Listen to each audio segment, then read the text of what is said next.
یہی اسلامی لوگ، یہی مذہبی لوگ، یہی مسجد کے محراب و منبر کے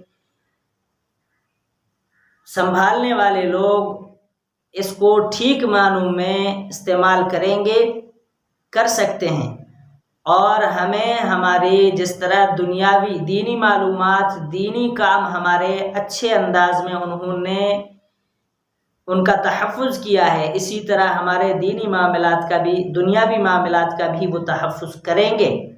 اور جب ہم یہ بات اپنے ذہن کے اندر ذہن نشین کر لیں گے، بٹھا لیں گے،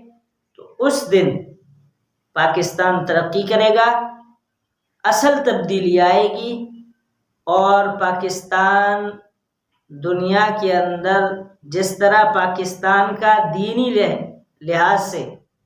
پوری دنیا کے اندر نام ہے، اس حد تک کہ